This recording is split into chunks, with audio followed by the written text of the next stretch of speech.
Hi, everyone. I was here dancing to my music. Let me get over there. You don't mind the burping in the background. It's just Michael, just being his ever couth self. Okay.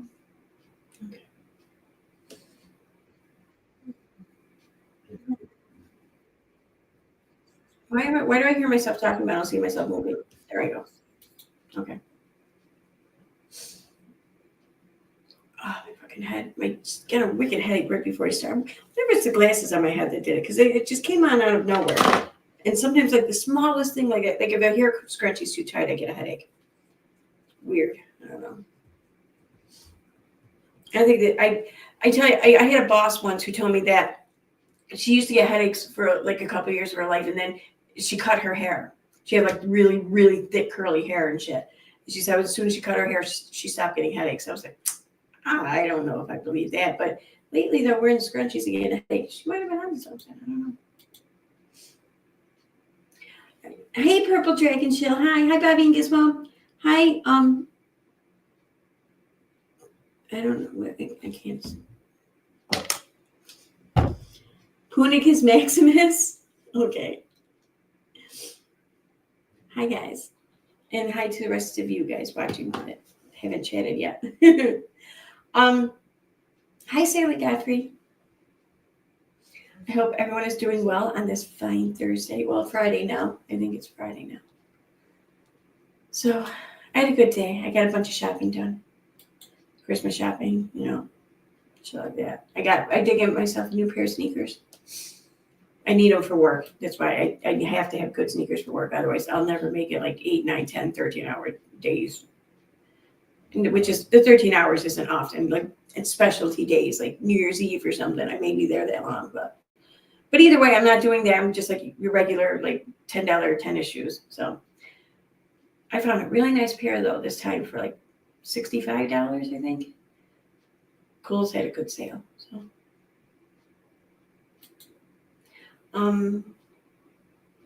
okay.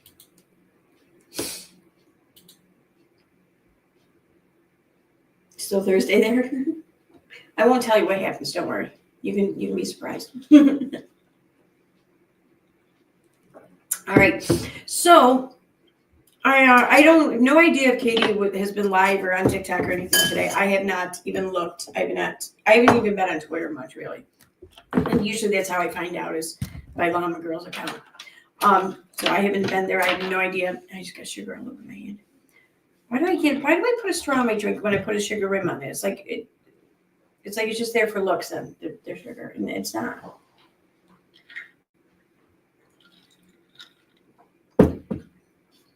Okay. So I have no idea what's been going on today, but I caught the more recent live streaming event Katie did on TikTok with the one where Fancy Sally came up and joined her for a while.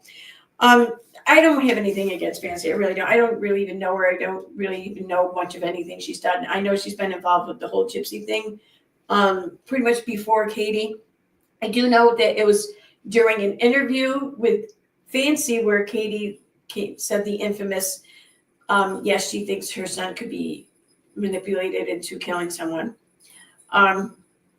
So I know that much about her. And I do know that she runs a media outlet of some sort called the Good Wives Network. I also know that she's had many partners through the years where they come in, they do some work together, and I don't know. I can't say this for sure, but it does seem like to me, anytime she speaks of a past partner, it's always ended in some sort of animosity. Which, I mean, if you have that many relationships end that way, then, it may also be the other person, but I don't think it's just the other person, But still, I got nothing against her. I don't care. But she and Katie have gone at it over the years. I mean, Katie has doxed this woman, has put out all of her like criminal history, has been continuously reading her upcoming or her recent courts going on, and outed her real name accused her of all sorts of shit.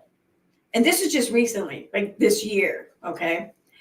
But yet again, I don't want to say yet again, because I know that they made good a couple of times, but I don't think that they really talked all that much and made good in the past. I think it's just been more like, I don't know, keeping the peace kind of thing. Where now, though, it seems like they're actually starting to become good buds, which this should end horribly entertaining. But yeah, so Fancy came up on her TikTok for a live stream. And they even discussed this a little bit, but it starts off friendly enough. Though cold, but friendly enough. And then you watch it turn to kind of like a pissing contest. And then it turns to like these subtle, like passive aggressive insults to one another. Like, I mean, I think that you have to be somewhat knowledge on the situation, on the two of them, to really pick up on it. And boy, do you pick up on it then. But that's what I want to just make fun of that. So let me pull this up.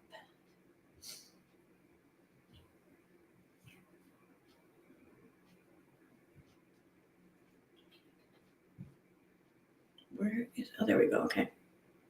So there were 5 segments that Llama Girl had uploaded to her Twitter.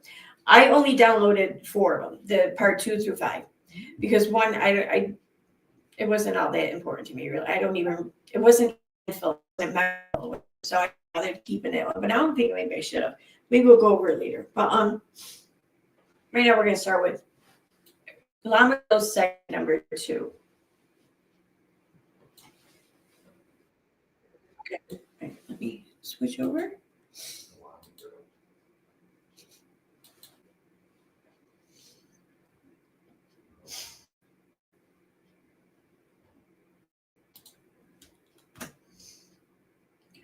Okay, what was that I was just reading in the comment section? What? How vindictive does Fancy need to be to align herself with Katie after Katie tried to ameliorate her? Yeah, exactly. That's the thing. And that's the thing I'm also going to, I think, at some point out throughout this, is that it was at one moment where it dawned on me, like, I'm not so sure Fancy's being genuine with her reconciliation here with Katie. I think it might be just a bit of a ploy. I don't know, maybe I'm reading too much into it. Wouldn't be the first time, and also, I used to support Fancy until she faked and lied about being kidnapped by her friend while we all watched online while she begged for money. Katie and Fancy deserved each other and used to be enemies. Yeah, I don't know about the whole kidnapping thing. I didn't witness, or I have no knowledge of any of that. But I wholly support the rest of that. They do deserve each other, and they were, enemies. And this is going to be entertaining, I think. Regardless of which way it goes, it's going to be funny to watch. But I think we all know which way it's going to go.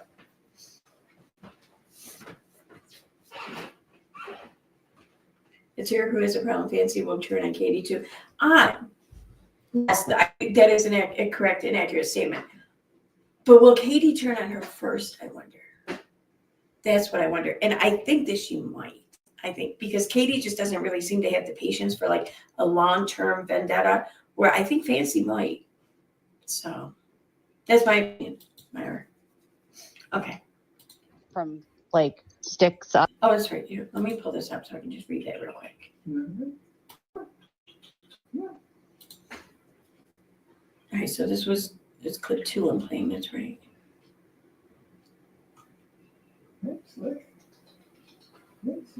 Oh, she was on again. Katie. Oh wait, Katie's live on TikTok last night. Katie says Swoop is stupid and she doesn't like her. It's again. Katie. Oh wow. Okay, that sounds interesting. Was Fancy up on panel at all though last night? If she was, then I'll go ahead and play that one because I haven't listened to that one yet. I only listened to the one I'm about to play.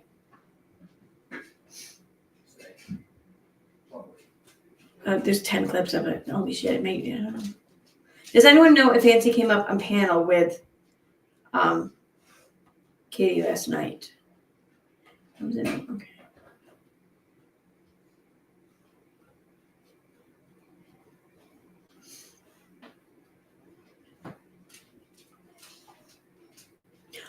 Oh my God, that's right. Something else I wanted to share. I made a screenshot everything. Well, it's a post, but I couldn't fit it in one screenshot, so I had to cut it and try to kind of put it back together. You can tell, though, I did that, but whatever.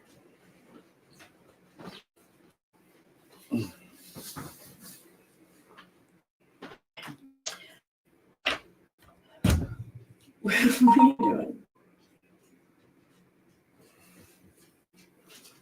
What? Why is my name being mentioned in here? They are very scared of you, Aaron. Who's Aaron? I don't think it's me, but. And it says Ethan. Ethan.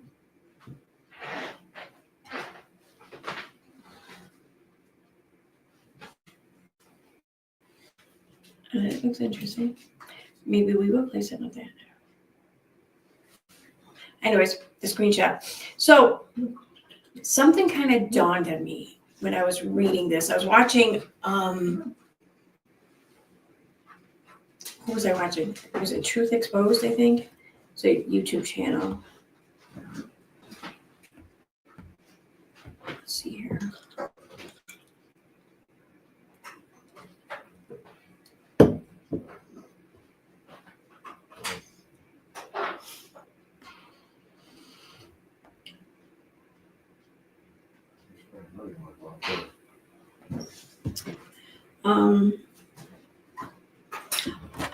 Okay, I'm going to mention that too tonight.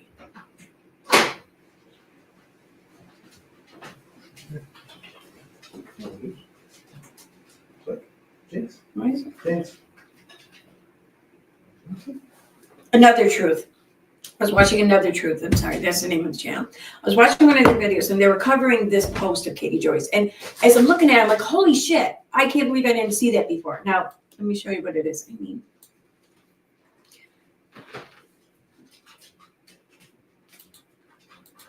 where does it come out as? Oh, that's right. Oh my God, I'm an idiot.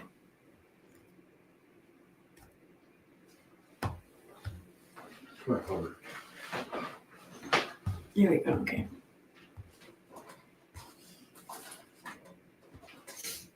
So as I said, I was listening to Another Truth read this, and I was looking at the screen or the screen, whatever, and it dawned on me, and I couldn't believe that I just didn't see this before, you know? So let me read to you what it is. I mean, what did it show? Okay. So this is a post that Katie made right after the election, and it says, I refuse to live in fear. Democrats need to stop inciting fear by overblowing the issue that our democracy is at stake. The United States has been a country since 1776. We have faced harsher and more difficult periods in history than now. At no time has any president ever become a dictator, and this won't happen now. Trump is elected for his second term. He will finish his second term. In 2028, the U.S. citizens will elect a new president to replace him. Trump will be 82 and will not serve more than 2 terms. I no longer identify with the Democrats because the platform they ran on doesn't speak to the challenges my family faces daily. We will get through this, or we will get through the next 4 years, and life will go on.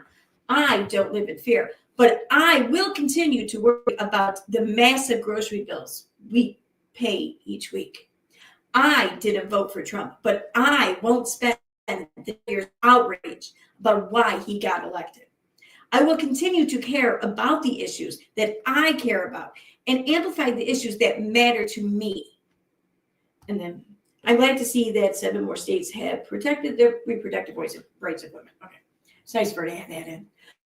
Now, never mind the fact that, yes, our country has been in way harsher times than we are in now. However, it's the realization of that and the wanting to avoid reliving much of that that kind of inspires us to enact some sort of change or difference now, rather than wait till it's too late. But never mind all that. That's not even the point of this. There's a saying that I've heard many times, as I'm sure most of you listening have heard through the years. When someone shows you who they are, believe them. Well, here we see that she's kind of scolding those who were in opposition to Trump being elected. She's kind of scolding them about, give it a rest. He won, deal with it. I know I'm going to deal with it because I care about what my groceries cost. That's what matters to me and my family. I'm not going to worry about your shit. And I'll barely even give a blurb or a mention to like what reproductive rights, what the fuck, whatever. That's how that comes across. However, she makes it clear that there is, something she does care about, and it's the price of her groceries. Well, I find that to be kind of weird because she's already paying less in groceries than any other family their size. How much less, I don't know. But her son has a feeding tube, which she has stated 1 million times, well, maybe not a million, but I'd say probably close to 1,000 times on her channel through the years. She's made mention of this. Okay. And she's even gone as far as to say that he eats for pleasure. He doesn't eat for nutrition, whatever. Okay. So she's already paying less in groceries for a family of 3 than, any other family of 3 for the most part. So, and I say that because since he's required to have the feeding for nutrition, then that would qualify him for the majority of the health insurance covering the cost of his meals, especially in Minnesota. But his health insurance being impacted, like everyone else is worried about for themselves and their family, doesn't bother Katie at all. That's not her concern. She's not worried about it. She's only going to worry herself about the things that impact her and her family. No one else. Or her, rather. I don't think she's too concerned with the family. I think it's mostly her. Case in point, as I'm showing here. She made mention more than once about what this meant for her, like bottom line, for her pocket, for what she pays, and just necessities like groceries. This is bothering her. But the fact that her son's health insurance, which covers his meals, that is being threatened, that doesn't seem to bother her. So I want to say, yeah, it seems about right for her. When someone shows you who they are, believe them, because she's showing us who she is. She's showing everyone, her loved ones, everyone who she is in this. Let's not disrespect her by not believing her. Okay, I saw that and I had to bring it up. Anyways, moving on. I gotta do this, otherwise the sound won't connect. And I asked the chat a question. Let's see if any of you guys were able to give me an answer. Whoever keeps reporting my comments to YouTube's need to get alive, Katie. Empathizer more likely, Katie. Fancy said she went up on panel. I know she went up the night before.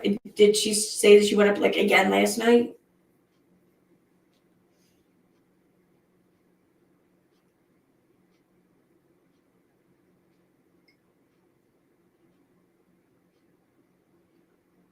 Oh, wait, people's comments are being reported when they mention Fancy?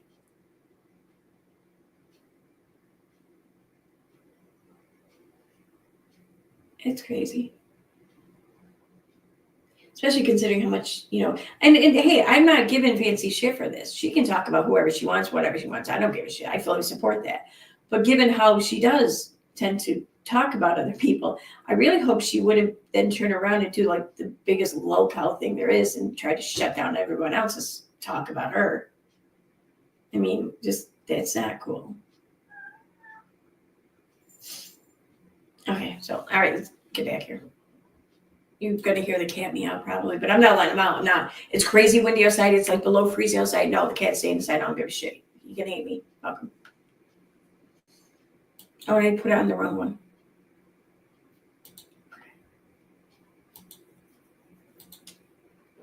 Oh, shit, that Ramsey too. Well, I'll do that in a second. Let me do this first. Okay. Up or something. Right. but it wasn't. No, and well, now her story is that they didn't build it from sticks up, but then she's like, but yet they did. Like her whole thing this afternoon was very confusing for me. I was having a very hard time following. And that's like, what happens with her. She'll like say one thing where she sounds credible, but then like Vivi, who's in my comments, was telling me, because I wasn't able to watch it all, but Vivi said, oh, she said that she attacked her 9-year-old daughter, but that was in 2007. And then 10 minutes later said her daughter was in her 30s, so she couldn't possibly be in her 30s if she was 9 in 2007. Yeah, I couldn't figure all that either. I didn't understand why Gypsy would be upset about her hair. The whole thing didn't make a whole lot of sense to me. I was just very confused. I mean, don't get me wrong. I believe 100% that there could have been that is a plausible scenario, because I know certain people who are verifiable that Gypsy did things like that too and flipped out on and did things. Oh yeah, I mean, she like didn't she poke some kid in the eye? Like no, she threatened this kid. And I verified that I verified that the event happened. I verified that Gypsy was there. I verified it was like a field trip that they all went on. Yeah, it was a zoo thing. Yeah, and she did that. I also know her friend from back in Louisiana who did the gumbo games with her and stuff. And she said some things about the way that Gypsy was, Gypsy has a history of being violent, being angry, being a snide little bee. But do I think that she was like pulling this girl's hair and doing whatever? I don't know. And why was your 9-year-old child there where she could do so? I mean, thank you. I just saw that. It starts off a little dull, but it gets good, especially by like the next clip. I'm wondering maybe I should just jump to the next clip, because it really was like the last 2 or 3 that were good. First though, let me go over here to the chat. And oh my God, thank you so much for the gift of memberships, Flying Mom Laura. Thank you.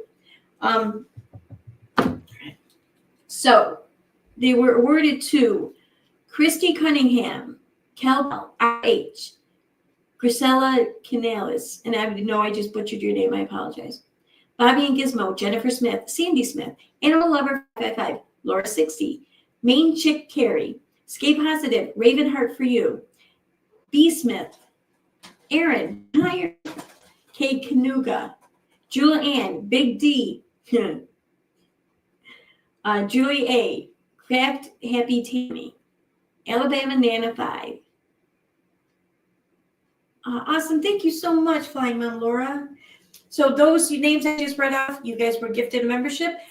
Flying Mom Laura provided the memberships and YouTube handed them out. So yay.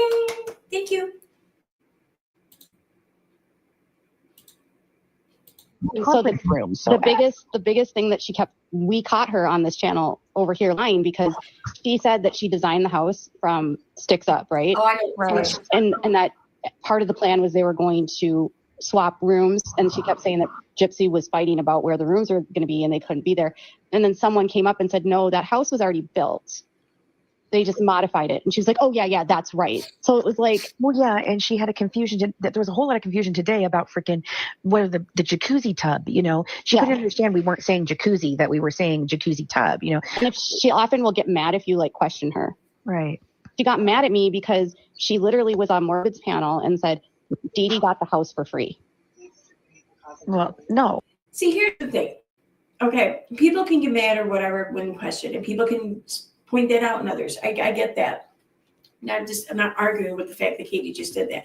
I'm just wanting to point out that I can't imagine what it's like going through life and hearing those words come out of your mouth, knowing and either not knowing that you yourself exhibit that same trait probably daily, or knowing you exhibit that same trait and not giving a shit that you're saying it.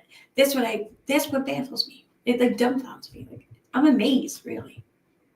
Oh, she also didn't understand when people were asking about the sweat equity. Now, granted, nobody was using the right terminology, but she kept not understanding what they were saying. And I felt like that was weird too, because if you were a project manager for Habitat, you would absolutely understand what that was. You would know what a sweat equity is. You would know what they meant by saying that doesn't the the person that's getting the house have to volunteer, blah, blah, blah, and she's like, no, sometimes nothing she said made sense in that. Like, so I that's why I wanted to talk to her myself, because I would have asked very clear questions and stopped her and asked her to clarify. And that's what we did over here. And then she got mad because I was like, well, give me your email address and I will send to you the mortgage notes and the notes from Habitat for Humanity filing a claim against Dee Dee's estate because of the money that was due to them still. Right. And then she was like, well, I never said it was free. And I'm like, you did say it was free. And then she got mad at us because she said we were lying that she said it was free, even though she said it was free. Oh, see, no, that's not. I don't know. I didn't understand anything. And she always makes these big claims, Yeah. which then end up in these viral videos, which then end up, and I don't feel like it's any coincidence that she's showing back up right after another bad rumor goes forward about Ken and Gypsy breaking up. Yeah, I don't even know about that either. I'm going to imagine that since Nina's saying, watch the show, it'll play out in the show. I'm going to say that there probably was a small breakup, and then there probably was a gift. See, here's where the first thing I kind of noticed, and I love Fancy for this. I do, at least in this instance, in this context. Fancy pushes back on a lot of things Katie claims, but then Fancy will also come back around and try to, fluff her up in other areas or whatever. It's like the most disingenuous thing I've heard, but I see she's trying, so I don't want to knock it. But it's just funny though, because she's quite combative with Katie. This is what I mean though. It's hard to miss, or it's easy to miss. It's hard to spot. If you don't know these two, or either of them, or let alone both of them, if you don't know them, or even just a little bit of what's transpired between the two of them, you'll miss this, because it is quite passive aggressive, like very passive, like almost stealthy passive aggressive. But damn, it's there. It's hilarious when you spot it. Get back together kind of thing, Well, they almost broke. I don't know if I told you this, but in July they almost broke up because Gypsy told Christy and Vicky that Ken was immature and a bartender, and that's not a good job to raise a child. Jesus Christ. And that she didn't think he was mature enough to be a father. And then they yelled at her and said, and you think you're fucking mature enough to be a mother? Like, and so when people, she just says the stupidest shit, man. I know. And so when Christy's been on Natasha's channel saying she's going to be a great mom, like, no, Christy, you told me in July you were like terrified for that baby. And Vicky told me straight up, like, this was the worst thing that Gypsy could have done. They can't believe this happened. And what the fuck? Okay, see, this is what makes Katie Joy the worst person to actually report on subjects, because you catch her in these inconsistencies. And once you catch someone in one inconsistency, then you find yourself doubting much of everything else they told you, or at least questioning it, if not doubting it. And well, when you start catching them in several inconsistencies, then you do start doubting much of what they tell you. And that's exactly what happens with Katie. So like right here, she's talking about this thing that Christy said months ago about how being scared or whatever for the kid. Now, this is the first time I've ever heard Katie reiterate the story and add that little tidbit that Christy said she was terrified for the baby. She's never said that before. That's a new statement of Katie's. So, which leads me to believe, which makes me question, since you despise Christy so much, why didn't you lead with that? But she didn't, which tells me she just added it. That's why she didn't lead with it, in my opinion. But she did make mention of how Christy said that Christy does expect CPS to be involved with this baby. Now, when the very first time I ever heard Katie talk about that, she was like explaining a situation where they were talking about other people having called CPS on Gypsy, because apparently you can actually call CPS on a child that's not even here yet. That's bizarre to me, but whatever. But they're talking about how some people had called CPS. And throughout the course of that conversation, it was speculated or, asked like, well, what about after the baby's born, And Christy was saying that she fully expects CPS to be involved, in the sense that she expects people to continue probably calling CPS, because that's what some people do on the internet. So she expects CPS to end up coming around, That's how Katie reiterated this experience, how she remembered it, how she recited it, and how I took it. But since then, she has changed it. It's evolved to something of Christy expects CPS to be involved because, well, someone's got to look out for that baby. Like, tell me for 1 second that if Christy really felt like that, you don't think Christy would be stepping in or doing something to look out for this kid? I mean, she strikes me as someone who has no problem stepping on people's toes when she feels like it's the right thing to do. You know, I mean, at least that's the impression I get. I could be wrong. I'll be honest, I didn't pay all that much attention to these people. So, but anyway. Fuck are they going to do? Because they don't even know if the state's not going to take the baby. Yeah. They're not sure. I mean, I told Christy, I was like, there's a law that basically says that like, can you please kick Aubrey again, please? Who? Just Aubrey Strawberry Fancy. I love that. Fancy will jump in and ask Katie to kick someone here and there. But I don't know if it's, I'm sure that she does want the person kicked, but it seems like whenever Katie's like in the middle of like sharing something that she feels especially proud of or something, or something that she feels like, would top something about Fancy interrupts and says, "Can you please kick someone? One of my haters is here. Look, they even follow me over to other people's channels. This is how loved I am." That's how it comes across, and it kills me every time because it happens like 3 times. Strawberry, not Aubrey. Oh, she's a Brie first person. I know, she follows me everywhere, and she's making 95,000 things, 90,000 different profiles. She's been harassing my husband for 2 days. It's ridiculous. Thank you. Well, she'll be back. Don't worry. She'll be back in 5 seconds with a whole nother freaking thing. She's just ridiculous. Yeah, they just can't leave me alone, Katie. They'll be back.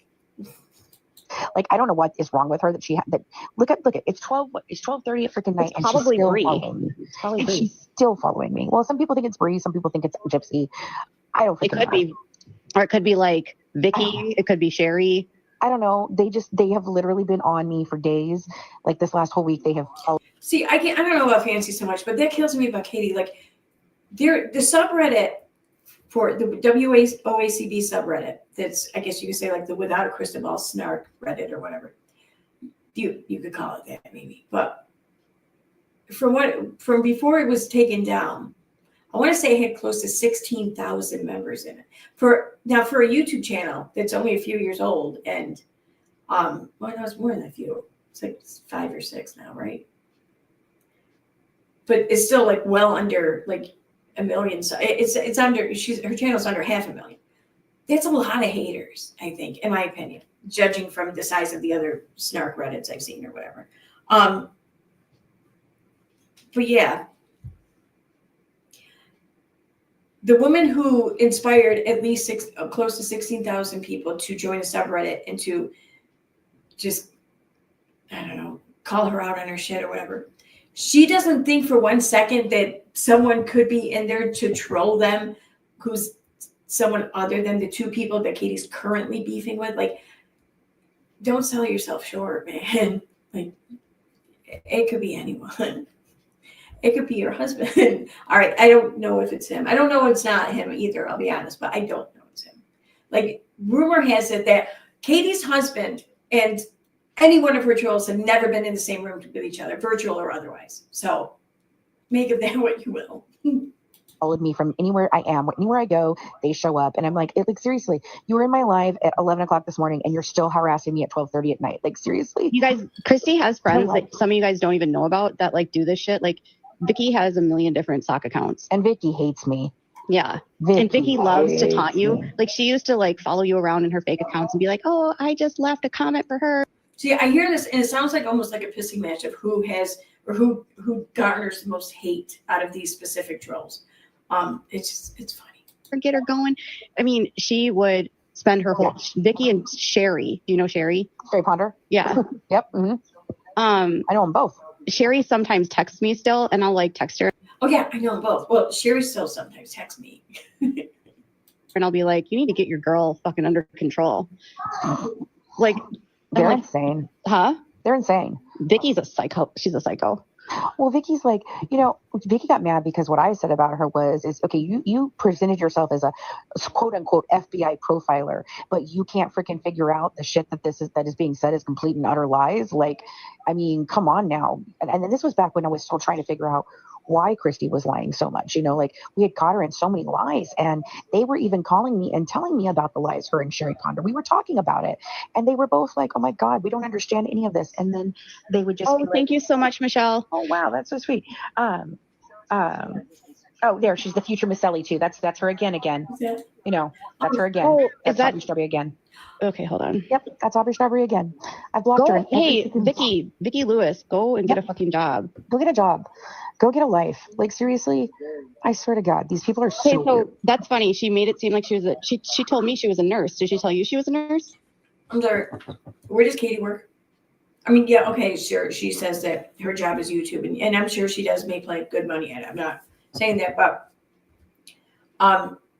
she didn't go out and get a job. You know, she sat on the internet. So this other person is also sitting on the internet, but Katie wants to tell them to go get a job. And Fancy chimed in on that. I mean, I don't know. Fancy may work somewhere. I don't know. But does she? I don't know. No, she told me she was a freaking FBI profiler. Are you kidding me? Vicky said that she was a RN that worked at like an RN manager that did case reports in Mississippi and went to the homes of people that like do daycare for special needs kids, I guess. Yeah. Oh, now Resident Midnight's in here again, who's pretending to try to be Thea. God, these people, they literally have no lives. This is hilarious to me. Who's that? Resident Midnight. That's another one of them. Hold on. Oh yeah. Oh, you don't know that one? Amateur. I can't see them. Yeah, they probably block you, so you can't. Well, Yeah, they don't like you, so they probably block you. You can't see them. Besides, they're here to follow me around. got some. Oh, there's Resident Midnight. There she is. Oh, she's a psycho. Yep, psycho. They're all psychos. It's like I don't know. I guess to be a Anyone know how old Fancy is? I say this because I'm hearing them laugh as they call strangers on the internet psychos and every other name. And they're giddy about this. They're giddy that they're antagonizing these people enough that these people under a pseudonym account are following them according to them. They're loving that. And I can't help but to wonder what age they are. Because though I do appreciate and enjoy a good troll. I absolutely do. And I do enjoy and appreciate a good, I don't know, a little bit of antagonism, I guess you could say. But I'm not sitting back being giddy about it because I garnered these kinds of responses at people. And I don't think really a lot of people are that giddy about it. Unless it's stupid shit like that matter to them. Which I have to wonder, how old are you that this is what matters to you? I mean, you can enjoy it, but it seems like it matters. You know what I mean? a Gypsy supporter, you just got to be completely like one screw loose in the head at this point. Okay, so Vicky used Like, I think I enjoyed it a little bit, like during COVID and there wasn't anything else to do. You know, maybe, yeah, okay. But like, then COVID ended and I got a new job and I'm tired right now. used to like cry to me because she would like say that she couldn't live without Christy and Christy was her best friend and like she and Christy were like glued together. And she would literally, I got into an argument with her about Gypsy's book. So before Gypsy was released, I found out what she was going to accuse her grandpa of in the book. Yeah. And which I do not believe. I don't believe that happened either. No. So basically what I said to Vicky, I said, your girl better be damn sure that this happened. Otherwise her ass is going to get sued. Yeah. And then the way that the producers asked Grandpa, That was horrible. the way that he was confronted like that, basically what I said to Vicky, I said, your girl better be damn sure together. And she would literally, I got into an argument with her about Gypsy's book. So before Gypsy was released, I found out what she was going to accuse her grandpa of in the book. Yeah. And which I do not believe. I don't believe that happened either. No. So basically what I said to Vicky, I said, your girl better be damn sure Your girl. that this happened. Whoa, wait a minute. This is when Gypsy was still in prison, right? Because according to Katie, like, they were each other's girls, like Katie and Gypsy. Like they were tight, man. They never spoke, I don't think, at that point, but they were tight, remember? So why the hell is Katie telling someone else, you better tell your girl? Like, no, man, Katie had ownership over this shit. She probably had papers printed out and shit, and they were sent around. And now she's just willingly just like handing her off to some other person. No, I don't buy that. Not for a second. She gave no warning. She knew of none of this before the book came out. None of it. And let's not forget, Katie has found herself in the same situation really as Gypsy, where she says, she doesn't believe Gypsy. Katie in her later years here of her 40s has seemed to now suddenly remember something that happened with her and her grandfather many years ago, while she was pissed off at her parents, and her parents dropped her off at her grandparents so they could go on a 3-week European vacation. Katie wanted to go on that shit too. She was only like 5. So she has no memory really of staying there. She has no memory of anything, or anything bad for that matter. But she just knows something bad had to have happened. And she's stated as such, that she knows or she feels something bad had happened. Well, this is the same situation with Gypsy. And not only, I think Gypsy has said that she has like specific memory and possibly even shared it with Gypsy. But my point is that how can you sit there and right off the bat automatically, without even having talked to Gypsy about this, you just got called that she's going to do this while your girl was still in prison. And right off the bat, you doubt her? Could it be because you might have firsthand knowledge of how easy it is to make shit like that up? So you just assume everyone else is too? When they do it in much of the same circumstance that you're doing. Like, I believe that Gypsy's grandfather is still alive, where yours has been long gone when you came out and did your shit. All right, that's it. I don't know. I just want to point that out. Otherwise, her ass is going to get sued. Oh, that's right. Sorry. Yeah. Sorry. Thank you so much again for the 10 gifted memberships, Flying Mom Laura. Yay! So who do we got here? Okay, we have Hurricane K58, Kelly Ann Blount, Y'all Nana's Not Drunk, K-Bear's Mama, Cocktail Dress, Mama of Dogs, Carolina Mimi, Sarah Charlton, Smiles, Peaches, and Peaches. Yay! Thank you so much for the gifted memberships. Awesome. Did I miss? Wait a minute. Did I miss more? No, I didn't. Okay, that's from earlier, right? Yes. Okay, cool. Yay, thank you. And then the way that the producers asked Grandpa, That was horrible. The way that he was confronted like that, like and then they make it look like he's trying to say that Gypsy did it to him, and it's like all cut together and pieced. Right. Well, on top of that, I'm not 100% certain she didn't. The hypersexuality, it can start very young, especially around like 7, 8 years old, and that's when she was supposedly left with him for like, several weeks while Dee Dee was in the hospital after the car accident and everything. And so I'm not entirely certain it didn't happen that way, and he had to tell her, look, this isn't appropriate. This isn't what we do. She could have. I didn't hear this part earlier. Are you fucking kidding? Are you kidding me?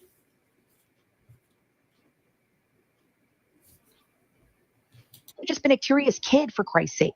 That happens. Kids Think about how many times you're holding a baby and they grab your boob or whatever. Oh my God. Exactly. And that's the thing is like, it's a baby who has no knowledge of anything, let alone even what their arm's doing. They don't even know what the word move means. You're talking about a 7, 8-year-old girl or whatever age. You're talking about someone who does have knowledge of that shit. They don't. Oh my God. How? That's like one of the most fucked up things I've heard. Like fancy, man. I don't. Fuck. That's not a good look. they did the same thing to him that they did in Mommy Dead and Dearest, and how they clipped it was wrong. And if you go back and you listen to Mommy Dead and Dearest, the whole, flush your ashes down the toilet, he's not even the one who said that he said it. He said that her sister Darla said it because she didn't want her in the same, burial site as her mother. I think Darla actually has done. I'm pretty sure Darla has the Ashes now, or Yeah, Claudia. they have them. They have them. Yeah. I saw them when I was there. And I have the box. One of the cousins, one of the brothers' kids' wives, has sent me the picture of the box that Darla has it in with Dee Dee's face on it and everything. And you know, they didn't do anything to their sister. They love their sister, but at the time that they said that, they were right in the middle of believing all these things had happened. They still didn't know what they know now, and I don't know what's wrong with the family. Like they sold out, in my opinion. I think found a new Christine wore them website down, tonight. It was and all they about. sold I out. found a new website tonight, and it's all about. I love it. Basically going on just talking. And Kate's just like, yeah, all right, I had enough. I found a new website tonight. Dee Dee Blanchard's case. Yeah, I don't know who it is. It's from the UK. I know her. That's Mandy. I know her, and she's done an amazing job of detailing all Of the like lies. yeah, she has screenshots from like Mhm. all the stuff. Like she talked to Dan. She talked to people that were like. I work with all of them. Yeah, I work with her whole crew, so I have all that information. I've been sitting on the Dan and David information for months because we're going to put it in the next book. So I have been sitting on it because it's a lot. There's a lot. She's talked to several men who had relationships with Gypsy and verifiable. You know, they there's had like, guys. well, yeah. I mean, Yeah. The stuff about Dan was that he was like fucking all kinds of girls, not just Gypsy. He was. I've talked to his friends. I've talked to literal friends. I've talked to the literal roommate that was at the house when Dee Dee came to get her at the apartment. I've talked to all of them. Well, I saw the screenshots on there, and there was like multiple people from VisionCon, and they all said they knew that she could walk. Yeah, they did. They knew in 2000, if nothing else, in 2009, everyone in VisionCon knew she could walk when she was caught in the room with the man that was not Dan, was the stormtrooper guy. Yeah. And she was having, sexual relationships with him. And that she, and they knew she was over the age of 18. Can you imagine being, if we're going to, Gypsy's done more than her fair share of shit to make herself, the subject in public speak or whatever. But I just can't imagine though, like me who hasn't lived like a traumatic life really, just having my entire sexual history just being talked about and dissected and everything by all of these much older women and being judged and shit for it. Like judge her for what she did to her mother. Fuck yeah. By every day, all day long. But this, come on. Like we can do better than that, can't we? No, Kat, you're not going outside. Yeah, and that she like snuck out all the time, and she basically like had a bus pass. Yeah. Oh, I have the bus pass. It's in the crime scene photos. Yeah, I have and that she would sneak out at night and meet guys off Facebook and have sex with them. Yeah. And that most of her fights with her mom were that she didn't want her to. Did Tinder not exist back then? Be a slut. Right. Well, and that's what she told me. That's what's so funny is, see, things that she said to me are going to come back and bite her in the butt now as I start pulling through other things, because, that's exactly what she told me. She said her mother was smacking her in the face in front of a mirror and calling her a slut. And she said, she was making me take pregnancy tests all these years when I wasn't even sexually active. And then come to find out, we know that she was sexually active. But this is the same woman that told me that Ryan attacked her. Right. Gypsy blocked me because I confronted her about getting a parole violation. Like, right. She really thinks that being confronted with the truth is abuse. Yeah, I know. And what flabbergasted me, Fancy, when I was reading through the hospital records, is Gypsy being hospitalized after some of her tooth surgeries or something because they lost the BiPAP machine or whatever. And she was there for like 3 days, and she literally pretended like she couldn't move. While she was an adult, she let them transfer her. She peed in a diaper. Like, she was really committed to this con. Gypsy was? Yeah. No, I know. I think, look, okay, so we were talking about this the other day, and when did the fraud really get started? And I've been saying this for months. I don't believe it got started fully until they got into the Habitat house. I think that's when it actually got out of control, because they started seeing how much support they were getting, and like right. And I think that was all Gypsy. I think originally the fraud that started, maybe the fraud that happened in Louisiana, like we talked about, were the checks that she wrote because Rod wasn't paying child support and he wouldn't pay for her medical bills, and he was fighting her all the time, and he was a deadbeat freaking father, and she was trying to provide for her kid. She's a single mother who couldn't work because her kid was freaking so sick, and she was that fucking sick. Oh my God, we got her flagged for harassment and bullying. Oh, of course we did. Let's restart. Okay. I'm just looking at the numbers, and I'm showing Llama 1. I meant to play Llama 2. So I want to check out. I'm going to do this. get it that they do. They do. But like, I tend to believe that when some of her sisters have said that she did struggle with mental illness. I think they all struggle with mental Well, of course they did. But if, she's telling a doctor, I have bipolar. I'm not medicated. I haven't been medicated for years. She was up all night sometimes and then would sleep for days, Yeah, I mean, there's definitely something, but she's certainly not schizophrenic. No, not schizophrenic. But Gypsy said that in her book. I know Gypsy. Instead of saying bipolar, she says she sees shapes and numbers. That's bullshit. Yeah, Gypsy makes up a lot of shit. So you got to understand. I've talked to people that this is, oh my God, like,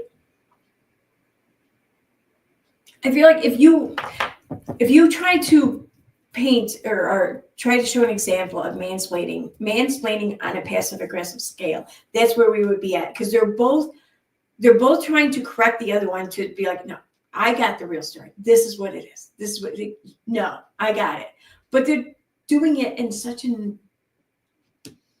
non-confrontational way.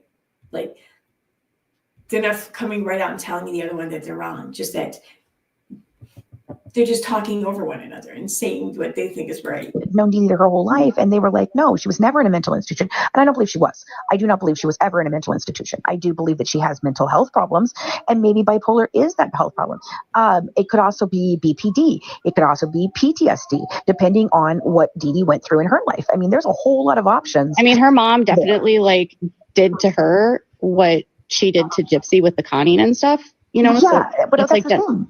That's what I've been trying to say, is that this is their family way of life. The conning and the grifting, that is their way of life. Well, that's just like what a lot of people resort to where they come from, because there's not a lot of jobs and they're poor. Right. It's like, it's kind of like people who put the light bill in their children's names because they don't have good credit and they can't do they can't do it anymore. So they pretend that their child is over 18 and they put their freaking, a light bill in the child's name. Right. It's like that. It's why I said that you pointing out. How can people do that? Like, how can they get away with doing it? I mean, you have your social security number and shit like that, right? I mean, from what I remember, that's what I had to do.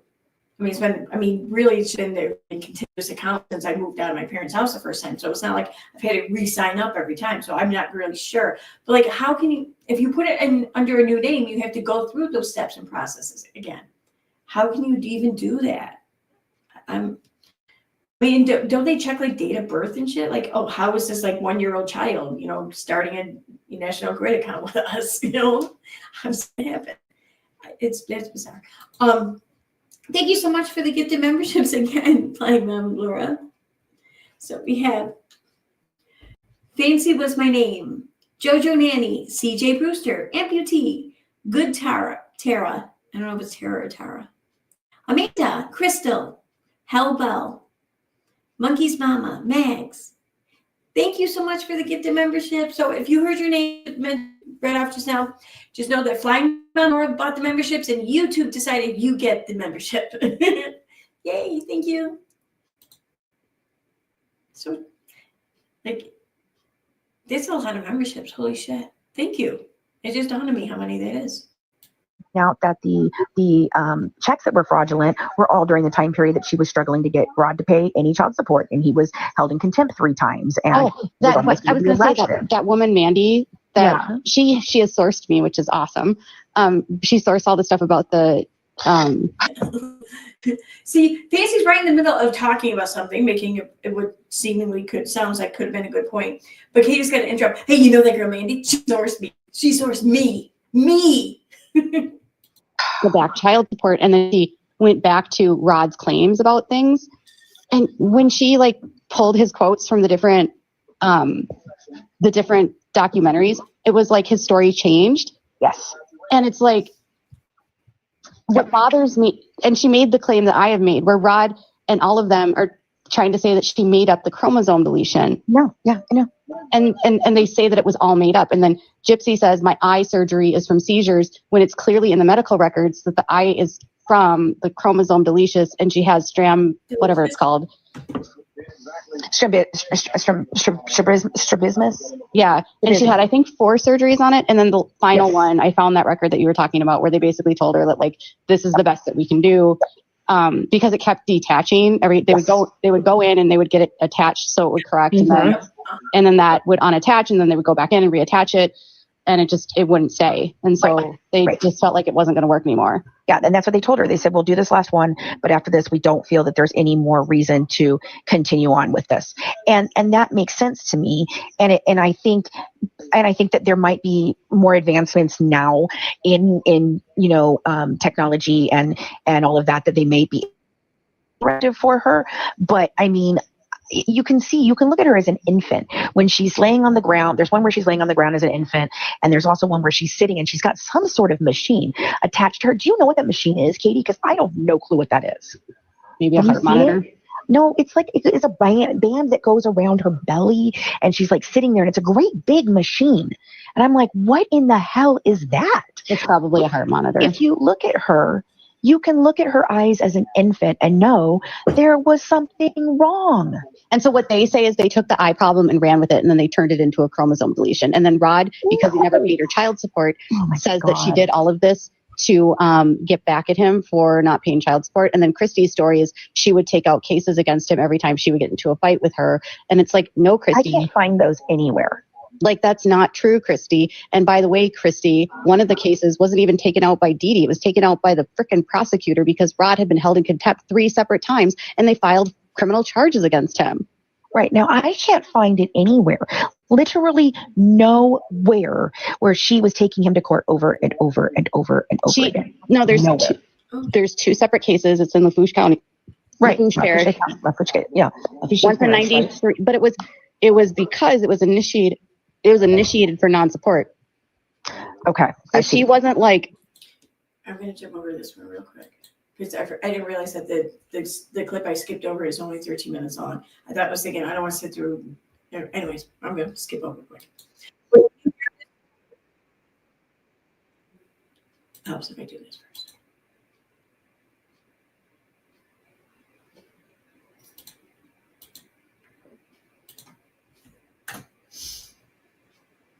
Spend their lives obsessing about Fancy Maselli because she has all of their medical records that they don't want her to have.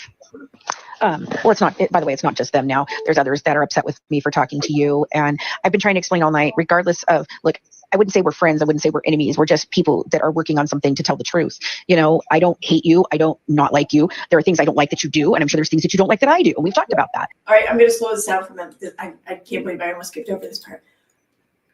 Just listen to Katie here. I'm going to put on normal. But I don't understand why everyone has such a problem with adults being adults and being able to talk. Well, I think that this is being adults, mind you. Okay, why does everyone have such a problem with these 2 grown-ass adults talking about this shit, comparing all of this personal information in these documents or whatever? And I'm not saying that, okay, she's put herself out there as a public figure. She's opened herself up to all this shit. I get that, sure. But that doesn't make what they're doing here, Katie and Fancy, it doesn't make what they're doing any kind of less grown up, really. This isn't being an adult, in my opinion. This isn't what adulting looks like. This is something else. And I say that knowing damn well I do some of it myself. So our banter back and forth probably, the followers of mine that are like, well, why would you talk to her? You said she was so bad. And you said a lot of things about me that riled people up, and you called me a total bullshitter and I'm a liar and I'm whatever. At the time, I believed those things. I mean, you notice that when Katie is like remembering their time of fighting or whatever, not once does Katie say anything that she did to Fancy, like putting out her mugshot or any of that other shit. Katie doesn't bring that up. No, Katie's only talking about, well, I mean, you did go out and say all these horrible things about me and incite all these people, I mean, you did call me a liar and all these other things. You kind of brought the shit on yourself, man. Like, don't be fucking blaming other people. Like, this is all on you. This is a you problem. I wasn't saying those things because I wanted to be mean. You just have to think about what they think. Oh, I know.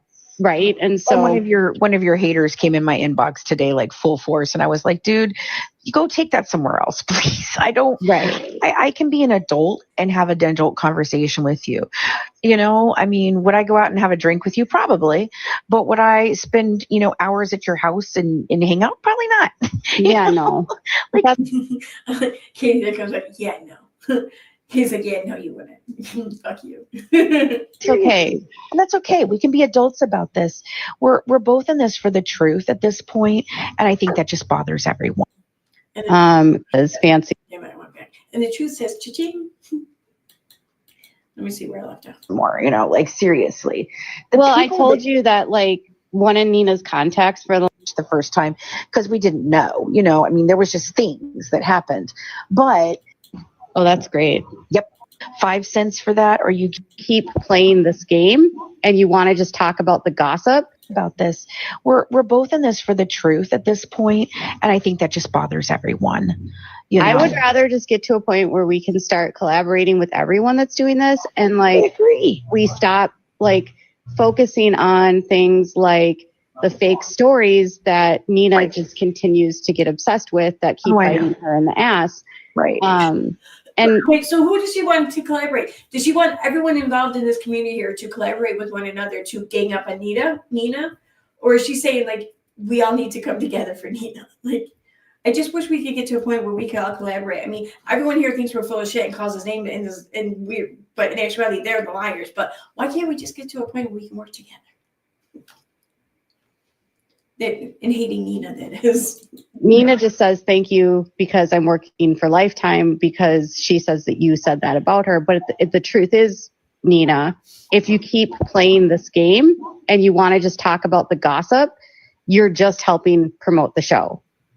Right. Well, that's what I've said. And whether she likes it or not. Well, yeah. I mean, that's who doesn't realize that that's what they're doing by talking about the show. Talking about the show is going to give it attention, therefore promote it. Why is this like such a aha moment for Katie to realize this or to share this? Oh my God, that thing's so loud at night. I can't stand it. Her content was featured on the show. That means she signed a contract of some sort and she promoted the show. So technically, yes, you are working for the show. Whether you get 5 cents for that or you get 5 million for that, because you want everyone to watch the show to see your content in it. Content. Exactly. And that's the thing. It's ridiculous. But so she didn't want people to watch the Netflix documentary so that they could hear her content, because you don't see her content. You just hear her speak briefly. She didn't want that to happen. Like, y'all aren't supposed to do that when you're in a documentary. You're not supposed to say, hey, come and watch my shit. Really? Okay. I'm of the opinion at this point. Oh, by the way, did you know that I'm working on organizing a protest at the bookstore for her book signing? Oh, that's great. Yep. We were working on that today. What are you protesting exactly? Okay, I don't get this. I mean, you can speak out against it. You can say, I think it's a bunch of bullshit, yada, yada, whatever. Okay, you can hold a rally even. I get that. But what are you protesting against? Are you protesting against capitalism? The free market or whatever, which you can create something and put it out there for sale? Are you protesting against free speech? What are you protesting against? Do you just think that she should not have the same rights as everyone else? And I get that a lot of people will probably say yes to that because, she did help off her mother. I get that. And I'm not disputing that, but she did serve her sentence. You can disagree with it, the length of her sentence, but there's nothing you can do about it, and she served it. She met her requirements. She satisfied the state in which she was serving. There's nothing else to be done. So what the fuck are you protesting against? What? That just seems like such a waste. And I don't know. If we feel or find it's okay to dictate or decide who is deserving, who is worthy of these rights that we're all guaranteed, then we should expect other people to decide we are not worthy of these same rights. Because if they're conditional to us for other people, then they're going to be conditional upon us by other people. I mean, you either fully support people having these alienable rights, or you don't. In which case, you might as well just give yours away too, because you don't support it. I mean, what are we doing? What are you doing here? So I've been A bunch of people in a Facebook group were reporting the Evite or the eBrite thing or something, and then they were leaving. They were telling everyone to leave like bad reviews on the Google. What the fuck did you say? What? And then they were leaving. They were telling everyone to leave like bad reviews on the Google. On the Google? Oh my God. I'm picturing like an old couple sitting in the house, and one of them, you know, they're losing their hearing. The other one's yelling to the other one, pull it up on the Google. And then the person who can't hear comes back with something stupid, like on the doodle? What the fuck is the Google? Oh my God. Who talks like that? Well, you know, they did that to me, right, on my book. Like, okay, granted, when my first book came out, yeah, we had some editing issues. We had some formatting issues. There was a lot that we didn't catch the first time because we didn't know, you know, I mean, there was just things that happened. But Tracy Bean, I don't know if you know who she is. Do you know who Tracy Bean is? I don't know. She's one of the OGs that were around. How the fuck can you not know? Back when Christy, before I met Christy, and she was in Belinda's big ass Facebook group. Oh yeah. Tracy is an on again, off again friend of hers. Like, they've been through the ringer back and forth, and she will say horrible things about Tracy, and Tracy will say horrible things about her, and then they become friends again. So Tracy leaves this long ass freaking review of how my book isn't worth the paper that it's printed on, and blah blah blah. And she was really looking forward to it. I'm like, yeah, okay, Tracy, yeah, go crawl up Christy's butt some more, you know, like, seriously. Well, I told you that, like, one of Nina's contacts for the longest time, and honestly, Nina's video today about her Habitat for Humanity thing, and she's claiming that she has a source. She's honestly just repeating what Cats and Crochet said on Starlight's Live, and she's not sourcing Starlight. Right, of course. And that's what Nina does to me. That's what she did to me. She takes my content, she doesn't source it, and then she says she has a source. Right. Well, you know, like she did to me this with microdeletion. Pretty sure this will land at Katie in at least one of her defamation lawsuits. So, yeah. You know, for me, okay, if you're going to do a 2-hour live about the microdeletion, not get me to come up at all for the information about it, not talk to me about it. You're just regurgitating anything I've ever said. And then at the very end, you decide to say, so I guess Francie was right, you know, blah, blah, blah, even though I said she was wrong before. And, you know, she did the work. But if anybody would like any form of information on the microdeletion, hey, reach out to me and I'm ready to do an interview. You don't know anything about the microdeletion. You don't have the medical records. You don't know anything about it further than what I have told you. He doesn't understand IQs either, because Nicholas does not have, he has a low normal IQ. He does not have a low IQ. She doesn't understand anything, and that's the problem. And she doesn't understand autism. Oh my God. Oh my God. Okay, so I uploaded a short earlier today, and it was some chick named Tiffany from the True Crime Network, I believe. I'm told TM or something like that. Her channel is. I did find it, and I'm subscribed to it, but I'm not sure what exactly it said. It was TM something else. But anyway, so it was her in nonsense on Queen Bee's panel. Queen Bee has since privated this stream, last I know. But I heard this one little part play out, and I had a screen recorder because I planned on uploading it as I did. But so Tiffany's telling nonsense, and nonsense is laughing at some ridiculously stupid, cringy ass shit that she said. And Tiffany's like, you know, I've never known anyone who thinks they're funny, but they're not fucking funny. And then they laugh the way you do. It's so fucking weird. And I say that because here I'm reminded of that. It seems like these two people are talking about things as though they know what they're talking about when they clearly don't. But yet it's so fucking weird to hear two people appoint themselves to be more of a authority on something when they have about as much right as a sea lion talking on it. You know? And I don't mean that with any disrespect or whatever. I don't. It's not that they're idiots or anything. No, I don't think that. I think they're far from being idiots.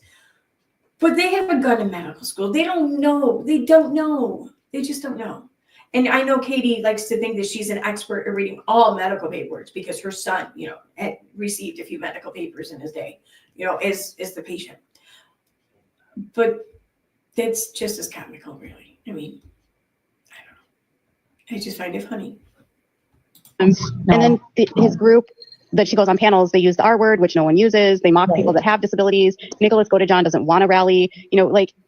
He didn't want to rally. It is true. He didn't want to rally. And I see the point of people being like, okay, but Nicholas needs this rally regardless of what he thinks he does or doesn't need. And I do agree with that. And I said along the lines of, look, his family and him have never done the right things for him to have actual good advice or a good lawyer or a good team of advisors. So even if he's saying, I don't want this rally, it doesn't necessarily mean that we shouldn't do the rally because it's not even all just about Nicholas and what I was wanting to do with supporting the rally. Because look, Nicholas's time for appeals and everything is over. He's got a last Hail Mary. The way she says that though, like, okay, yeah, Nicholas has said he doesn't want the rally, but he doesn't know what's good for him. And besides, he doesn't know what I was going to do for him at the rally. So we need to have this rally. That's how that comes across. Like, respect someone's choice, man. I don't know. Hail Mary pass on asking for the reduction of the sentence. And I do think it's the only thing that he might actually win. I think the Supreme Court may rule that he has diminished capacity and that he should be given a lesser sentencing. It's along the lines of what the Menendez brothers are doing, but because, everything was ruled unconstitutional or inappropriate with the second trial. So the Menendez brothers case is all up in the air now because the new prosecutor Katie has been against the whole concept of the Menendez brothers getting out of prison at any point in time, early or soon or whatever. And I'm not saying that stance is right or wrong. I have no take on it, whatever. Again, these things like this, like these kinds of crimes and this type of discussion over punishment, I don't feel it's my place to really speak on it much because I wasn't the one harmed. It wasn't my loved one.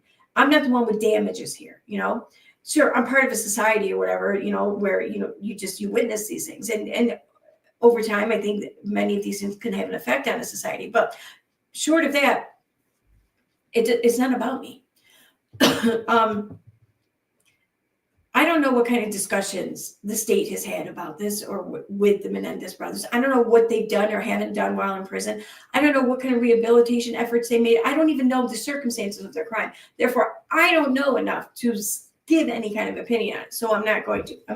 But you can tell though that Katie though has been of the belief that they should never get out. And still here even like her comment section one time came at her over on a post like she took it down because she knew that she wasn't going to agree with them, but she knew that she kept fighting with them, then it was going to hurt her bottom line. But she hasn't let that go. She's not going to side on their side, not anytime soon. Yeah, but I think the judge is just going to go ahead and sign off on it, so it doesn't really matter. I don't know. I think they're going to get released. But this is the same. But Nicholas should never have been. I love that. She wants to argue this point too. She's like, well, I don't. And she's like, but, and then Fancy just ignores and just keeps steamrolls right over it and just moves on and goes on to the next subject or whatever. I don't know. I feel like that's a point win for Fancy. Tried for first degree. He should have never been tried for first degree. That absolutely 100% should have never happened. It should have been second degree, which would have given him the possibility of parole. That does not mean he'll ever get out. Okay, if he gets life with the possibility of parole, it still does not mean that he's going to be walking the earth. So does Diane Downs. So did Manson. They all had with possibility of parole, and they came before the parole board, and they never got let out. And I'm never advocating for Nicholas to just be thrown out into society like they did with Gypsy. That's ridiculous. They shouldn't have done it for her, much less him. He needs to be in an assisted living care facility where he can live somewhat of maybe a. So I'm looking at the chat here, and we're talking about the Son of Sam laws. I do know that has been the case, that was established and everything, that you can't make money, you can't profit off of your crimes or whatever. But I also know that there's been plenty of states or whatever that have fought this, or not. I don't know if it's at a state or federal level, but it has to be on a state level because it's happened more than once, so it can't be federal, I don't think. But it's been ruled unconstitutional a lot of times. Several more too many times, I think. I don't know where I fall on it because I haven't given any time to even hear either side of this debate or whatever. So I have no opinion at this time. But I just wanted to share that. That's all. I do know that there's been a lot of shoot down for it because of First Amendment rights. But allows for free speech. Oh, the Supreme Court overturned the New York same law. Each state has a version, but allows for free speech. Okay. Thank you for saying much more clearly and much more intelligently what I was trying to say just now. Thank you. I don't know. I don't know how I feel about it. I think it all depends on the crime and the manner in which they're making money and whether or not they're still in prison. You know, that's right. I think there's a lot of variables to be considered, in my opinion. It's how I feel about it. And I don't really know enough to even comment hypothetically.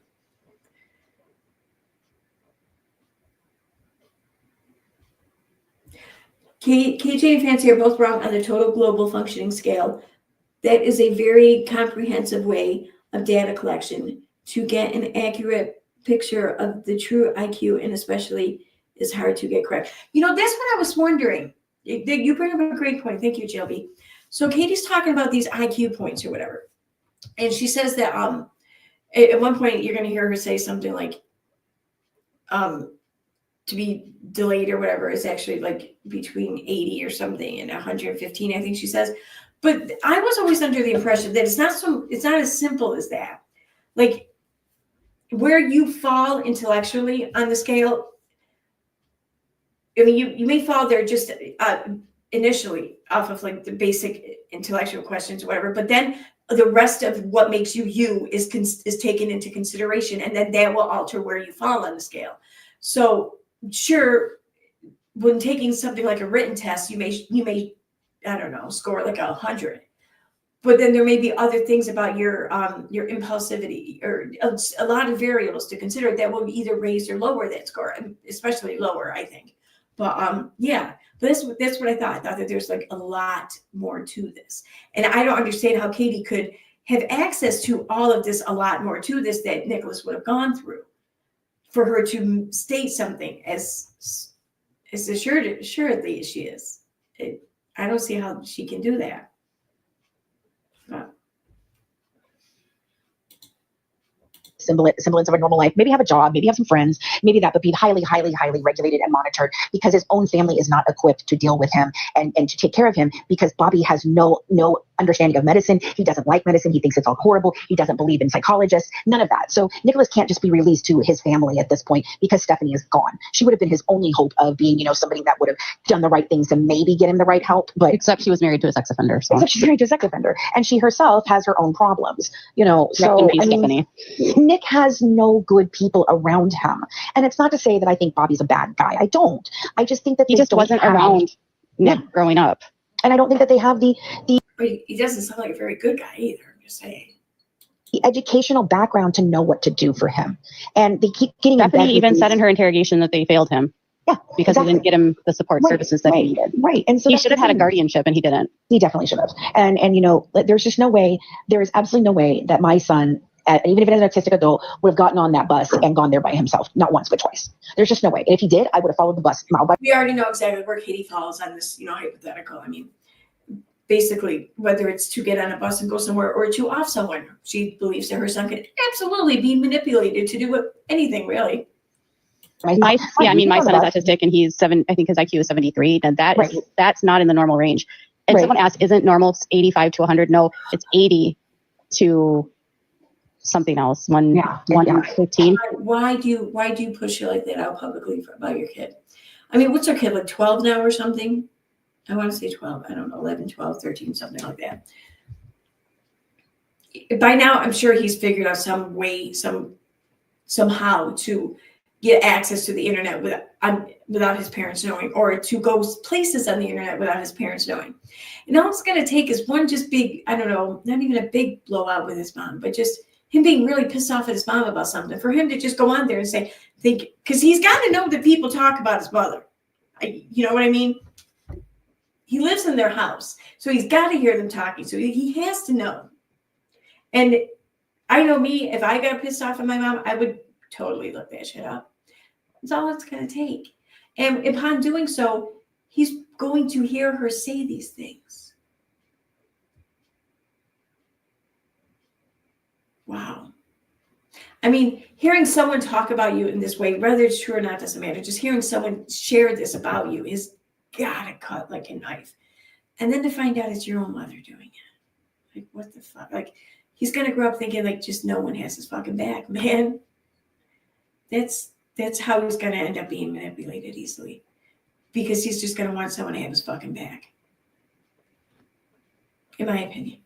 But his main problem is he has a slow processing disorder. Which is a part of autism. Right, which goes along with his autism. And that is the problem. He does not process things the way that everyone else processes them in the time frame that they would normally process them. The IQ number itself is like misleading because especially if they're an autistic person, yes. With an autistic person, usually their IQs are varied and mixed. So Nick could have an intelligence IQ where he is very smart at math and his, visual processing or whatever that is could be 150, but then he could have a social adaptive one of 50, which would drag down the whole average. Exactly. So it's really hard with autism to really get a good sense of what their actual IQ is. Well, and then that's why you have to use other tests, which is what the prosecution's expert did. And that was why his score was higher than what Dr. Franks did on their side, because he did more comprehensive testing of other ways of determining an autistic person's abilities.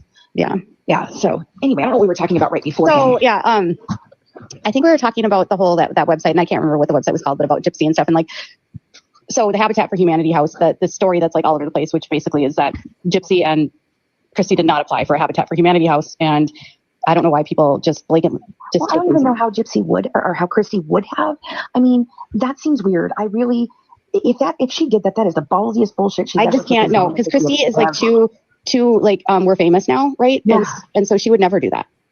Right. I don't know. Just the whole thing, that whole situation today, and that's why I played it, and I was like, okay, I don't know. It just skims right over what she said again. Like, she seems to do that a lot.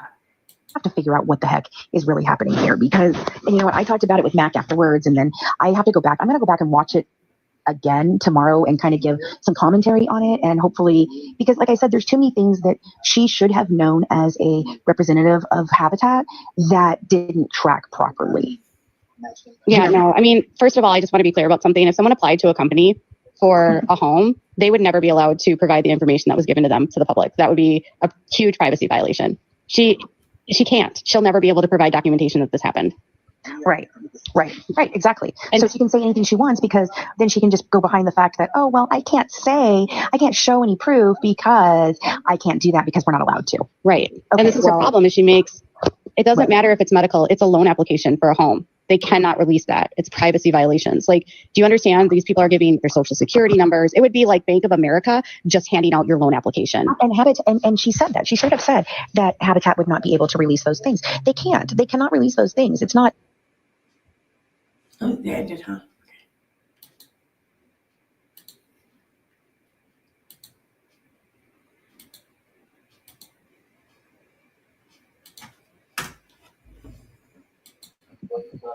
She wasn't like, he was held in contempt, right?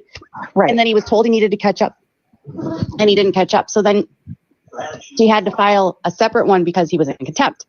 I see. So it's his own fault.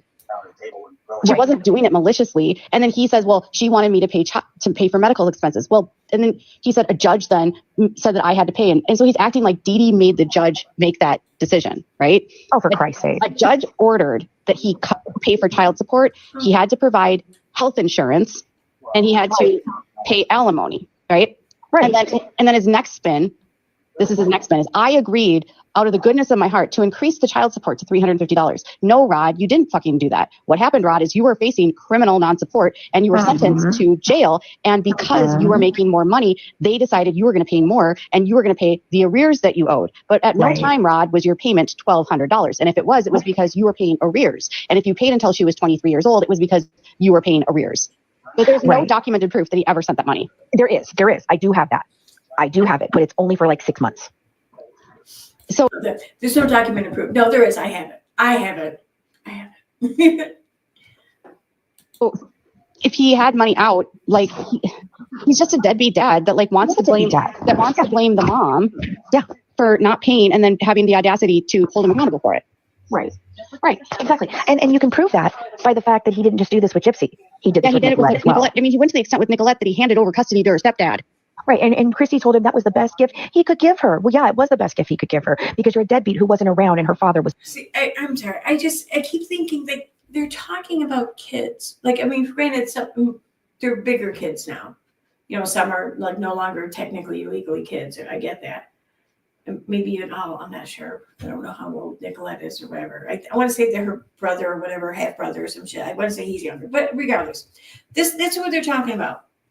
That's who they're talking about. But that's cool. That's cool. I don't know, like, and especially since so many of these people, they have such a problem when other content creators even so much as mention their name. But they have no problem saying how this kid and that kid's parent didn't really care about him or was deadbeat. You know, like they had a shit father. Like, what the fuck? I can't imagine. Oh my God, I can't imagine that. Taking care of her. You were not. You're just a deadbeat. You're just a piece of crap. That's it. And oh, by the way, I also found, I thought about this tonight. I found a discrepancy in the whole thing about when they were supposedly going to see Gypsy and Dee Dee in Springfield and turned around at the Tennessee border. I found a discrepancy in that story now. And I'm like, that's funny because you said it was because Mia was da-da-da-da-da and Mia was this old and blah, blah, blah. But now that when they gave the timeline of when it happened, nope, that wouldn't have been how old Mia was at all. And she was clearly of the age that you could have explained to her why you were turning around. But it doesn't make any sense for you to be turning around when here you are, you're saying that she never lets you see her. She's always dodging you, and you can't get a hold of her, and you can't get a hold of her, and you can't get a hold of her. So you turn around and go home instead of going like all the way there and being like, look, I have every right to see my kid. What the hell is going on? Where he never once fought for custody. And she was 21 years old, supposedly, when this trip happened. He had not seen her since 2004. That's what he says. I mean, I don't know. There's so many questions about how involved he was or wasn't, because now all of these pictures that have surfaced, he was a hell of a lot more involved than he wants to admit. Yeah, I don't know. Like, I don't know if he's like Cody Brown and he just takes a picture every time he sees you. You know what I mean? Don't even get me started on Cody Brown. Like, there are dads that do that shit. Like, it's like, I'm the picture dad and I'm going to show up for this picture photo op. And I'm going to leave. And I'm going to leave. Like, he's like the photo op dad like Cody Brown, you know? You know what? I liked Cody all the way up until, you know what hit. And then I saw him as the narcissistic F that he really is. Yeah. And Robin, get this though. You want to hear something funny about that? My birth sister, who I met this last year, actually dated Mary's brother for a very long time. And when my sister had a surgery, she actually went and stayed with Bonnie, the mother, for a while, and Bonnie took care of her. Oh, and Bonnie probably tried to convert her into the faith. Well, she was. My sister is Mormon, but she's not Mormon like they're Mormon. So like, Bonnie is like, she's like the reason why half of Cody's wives became Mormons. Yeah, she's like. Well, she wanted him to marry. She wanted my sister to marry her. Oh my God! I'm sorry. I can't stand the sister wives. I know, like a lot of people who are watching this either now or on the replay. I know that you guys all are into the sister wives, and maybe it's just because I never really watched it before. I don't know, but like I don't know. I can't stand it. I think by and large why I just can't stand even hearing about it is because I've heard Katie talk about it so much, you know. The brother, you know. Yeah. So, but yeah, I just thought it was really funny because I was talking about it. And my sister goes, "Yeah, I dated her brother," and I was like, "You did what, Renee? What?" Funny. So yeah. So Rod could just be like Cody Brown, right? Yeah. And just be like the dad that shows up for pictures. But like another thing that woman did on that website was basically pointing out that like Rod's excuse for not seeing her was stupid because he's like, she moved 45 minutes away. Like, shut the fuck up, Rob. Like, everything in that area is 45 minutes away. When my husband and I were separated for 4 years, he lived an hour and a half away from me because I lived in Bowling Green and he lived here in Louisville. Do you know that man drove up every freaking weekend and I let him stay at the house every weekend so that he could see his children because he still gave me every freaking penny he made to make sure that I could take care of my kids. Like he lived with his mom and dad so that we would have enough money to still take care of our children while we were trying to figure out what the hell we were doing. You know, we knew our relationship was toxic. I'd asked for a divorce, you know, but did my husband miss out on seeing his children even once? No. Every weekend he drove up there to spend time with them. I mean, the facts are Rod just didn't want to deal with Gypsy. And then his other excuse was that, she was sick. I didn't know how to take care of her. Katie, you're going to try and pretend that you had joint custody with her, but you were just too scared to take care of your kids. Okay, so that's in his letter to the prosecutor. Mm-hmm. He wrote in the letter to the prosecutor that he was too scared to be with her because she was sick. Right. Because what was he going to do? He had no experience with medical. And what if she had a seizure when she was with him? Like I said, they come from an area where they stick kids in facilities that are sick so they don't have to deal with them. Well, and I'm gonna, okay, well, here's the thing. Let me ask you this, Rod. So you had joint custody with her, but you never saw her, and you didn't want to be alone with her, and you didn't go to any doctor's appointments or anything. What if Mia had been sick? Would you have just bailed out on Christy too? Probably. Like, I mean, what if Dylan were sick? Would you have just bailed out because, you didn't want to be alone with a sick kid? Let's be honest. The reason why they don't want Dylan around is that? because his Twitter is full of corn. Have you seen his Twitter? No, but it is all corn. But I like Dylan. I do. I'm sure he's a nice guy, but it's like they don't want him around because he's like he doesn't want to be around. Well, I know he doesn't want to be around because he doesn't want to deal with Gypsy because he doesn't agree with her. He doesn't agree with any of it. I watched that happen while I was down there to tape the Reels channels. I love it. Katie starts to formulate this narrative or whatever, how they don't really want him around because he's like, he's too much into this other shit there, this corn or whatever. And Fancy just shuts that right down and says, no, he doesn't really want to be around. And Katie just, no, he doesn't really want to be around. Like, I just feel like you listen to these little, little disputes here, and Fancy just continues to keep winning at them, which is surprising. Well, no, it's not surprising. It's surprising that Katie's allowing it to happen over and over again. That's what's surprising. Special that I was on. He came into the hotel room where his mom and I were staying, and he reamed her a new asshole for something. And he's like, I'm tired of dealing with this with you, blah, blah, blah. I mean, he was pissed. And then he's like, he said hi to me. He's like, hey, Fancy, how are you? Blah, blah, blah. He's very respectful to me and nice to me. But man, he pulled her over to the side and he read her the riot act. And then he was like, bye, Fancy, have a great night. And he just bailed out because he was pissed. So he did that again in July, and then Christy hit Gypsy upside the head. Yeah, I've heard all that shit. That's just so weird. But like, he still doesn't agree with it. And he literally thinks that his mom is. So, okay. From what I understand, Katie's the one who kind of told the story about how how Christy hit Gypsy upside the head, or hit her basically. And she's been telling the story, and Fancy says, yeah, I know, I heard that. It's so fucking weird. Like Fancy doesn't buy it. It's funny. It's just out clout chasing and doing this for fame and money. Well, and she is, and that's what they're doing. But yet they're doing that, right? And then they get mad that people respond to it and report on it, and then they accuse everyone else of clout chasing and cyberbullying. Yeah, that's what this whole season of Lifetime is. I don't think it's going to be the whole season, honestly. It's going to be very much part of the season. It's not. If that's what the goal is, it's going to make her look like bad. Look, I don't think Lifetime's on her side. Maybe Melissa Moore is, but I don't think Lifetime is. They have done her no favors. They make her look like a complete fucking wacko. The whole family. They make the whole family look really bad. Like they really, and I think they thought they were going to have a really big control over how the story was told, especially with the Ryan stuff. And they learned that they didn't have control over this like they did other things. Which because they can't control Gypsy. She's out of control. Right. I mean, and you probably know better than me, but I try to explain what Gypsy's like, and this is the best I can describe her. She's like a toddler running through a forest fire, and she's got a torch, but then it's also a hurricane, a tornado, and then a tsunami. Yeah, I mean, she's really not mentally well. What? No, she's impulsive. She doesn't think things through. Or she just listed off a bunch of like horrible weather events. That's what she did. I feel like she really missed the opportunity there to describe her in a much horrible way than just listing off like a bunch of like bad weather events. Like, yeah, well, you're a thunderstorm, like. You're a freezing rain night,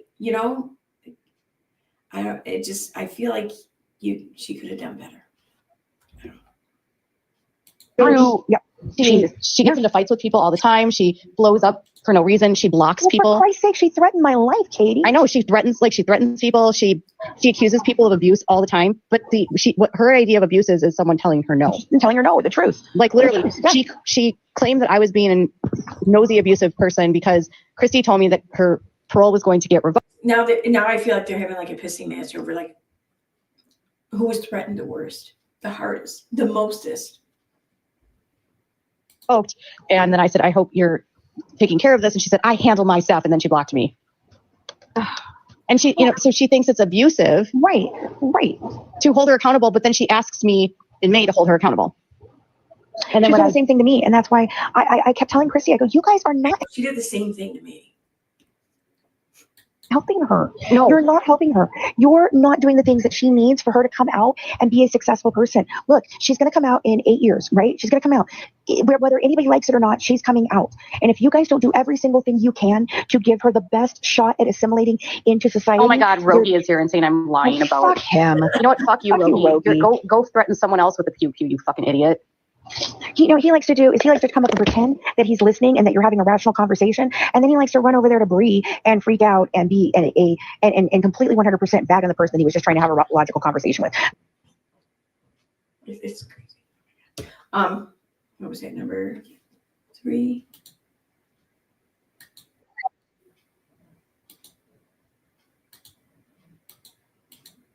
So I think this is the last one. What I took from legal case records from the state of Louisiana isn't the truth, and that Gypsy can actually lose her child, because all they like to do is She can lose her child. Huh? She can lose her child. She can, and she will at some point lose that child. Like, it's not an if, it's when. But they spend all of their time trying to redirect and use lawyers to say it won't happen so that they can control the public narrative. Can you please block Free Craig? That they're making fun of my husband. That's that's their whole fucking thing. Where are they?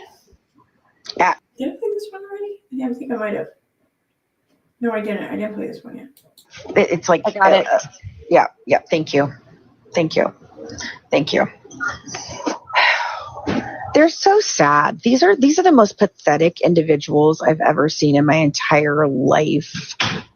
You know, and it's like, the thing is absolutely, will CPS be involved? Absolutely. Will she likely lose her child? Listen to this though. Katie is talking about like Gypsy losing her child or whatever. And right off the bat, Fancy has an opinion on that. Say that, like, what I took from legal case records from the state of Louisiana isn't the truth, and that Gypsy can actually lose her child, because all they like to do is lose her child. Huh? She can lose her child. She can't lose her child. She can't. She can, and she will at some point lose that child. Like, it's not an if, it's when. But they spend all of their time trying to redirect and use lawyers to say it won't happen so that they can control the public narrative. Can you please block Free Craig? That they're making fun of my husband. That's that's their whole fucking thing. Where are they? Yeah. It's like, I got it. Yeah. Thank you. They're so sad. These are the most pathetic individuals I've ever seen in my entire life. You know, and it's like, the thing is absolutely, will CPS be involved? Absolutely. Will she likely lose her child? Yeah. I mean, I just feel like there's such a quick turnaround. Like, Katie's talking about how she can lose her kid allegedly, and Fancy's like, she can't lose her child. And Katie's like, no, she can. And then Fancy comes back around and he now just picks up right where Katie left off. No, she can, absolutely. It's like, you know, way to be pressured there. Like, oh my, that's how it looks. That's how I do think she will. They have a right to. They have a right to, based on the fact that she's already unalived a family member, that she committed a violent crime, that that she continues to display a very, very erratic behavior, and that she is not mentally capable of taking care of a child. I mean, I do believe you that Christy said that CPS is involved. I do believe you when you say that Christy said she's not mentally capable of taking care of a child, because she isn't. She is. No, I mean, she may not be. I don't know. I don't know. I have no fucking opinion on that or whatever. I'm just, the only thing I question is whether or not Christy actually said this shit. Look at chat here. It says, because a lot of it is true. In KJ blasted receipts all over the place. Christy cultivated relationships with several creators in an effort to control the narrative. I don't doubt that. I don't. And because I try to put myself in her shoes. If I were in her shoes, what would I be doing to try to safeguard or protect, or, you know, my family's reputation, my stepdaughter's reputation, whatever, And so, yeah, I would probably do much of that there. And so I don't really blame her for doing that. It doesn't make it right, especially depending on how it is she's trying to manipulate people and what exactly she's trying to get them to say or do as a result. That may not be right. I don't know. But I mean, I don't blame her for acting, I guess,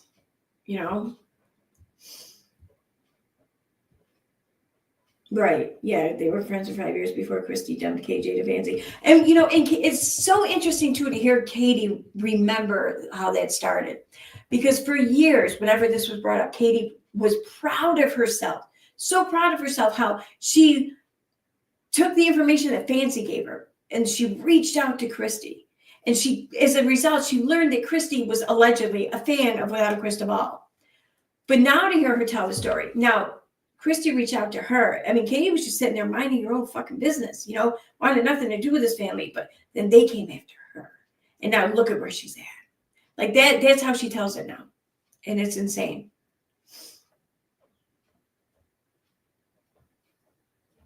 I agree. I just feel like these two need to move on. Will this benefit them? They need to work on themselves. It's disgusting and there's. I agree. Now, see, here's the thing. Gypsy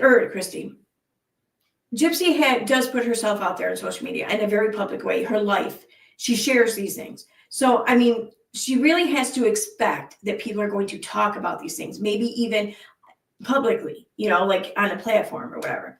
So I don't think that Gypsy has any room really to complain to the point where she expects people to stop doing it. She can bitch about it though, all she wants. But I mean, I don't feel like you can put a bunch of shit out there publicly, especially when you know that people are going to feel a certain way about it, and then feel like you have the right to tell them whether or not they can speak on their feelings. You know what I mean?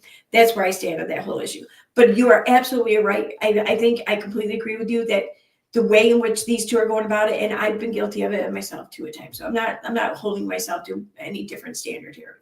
But it is what it is. But we're not talking about me right now. So the manner in which they're doing this is absolutely not becoming. And it can't be healthy. And it can't be creating them any form of happiness. I speak from experience, maybe. But see, like, there's jealousy and then there's shit you just don't think is right. Okay? Like, if you're seeing someone using their platform to lie about someone else, they're trying to exploit someone or a situation, and they're not doing their due diligence. They're not giving the event or whatever in question the respect it deserves. And they're only chasing after their bottom line. I get speaking out and shit like that. But when you're just sitting back talking about whether or not someone has good muscle tone, or whether or not someone's eyes are crooked or something, or someone's annoyingly high-pitched voice, along that lines, and you make like hour-long streams about it, then I don't think that that's just speaking out on something. I think that that's kind of a jealousy thing or a really strong vitriolic thing. Like, I don't know. It seems like a step too far. Yeah, you can't move forward if you're always looking back. I have that problem. I'm always looking back. I feel like I'm looking back so much that I miss things as they're happening right in front of my face. And then like 5 years from now, I'll be looking back at today. You know what I mean? And that's annoying. Oh, yeah.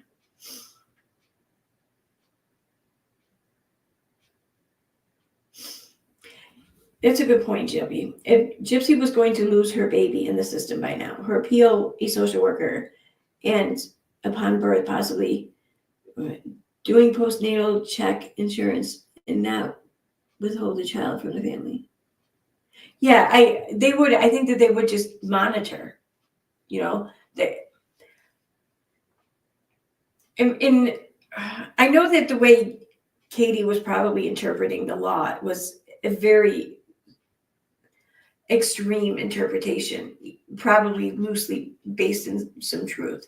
And maybe even technically that could be the outcome, but realistically that's never going to happen, sort of thing. I think maybe that's where she was coming from as far as that goes. I don't know. I didn't even read the law, so I can't really talk on it.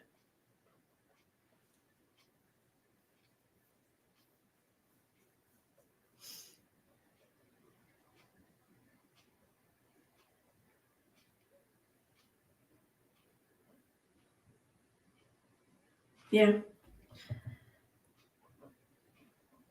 Yep.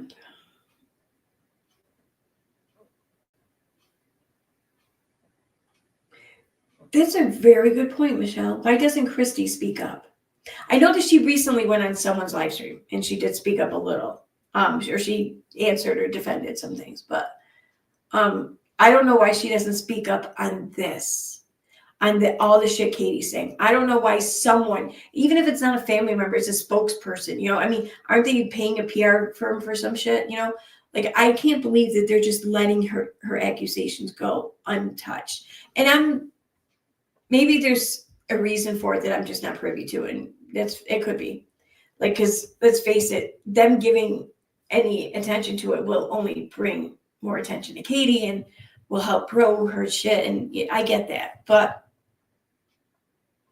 I mean, if you say nothing though, it's just going to take hold in everyone's mind or whatever, because they don't have anything else to debunk it. They don't have anything else to compare it to.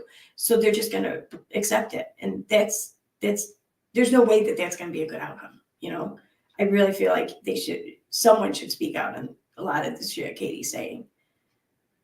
Yeah, I think so. All right, let me get to this because I'm going to wrap it up, I think, after this clip.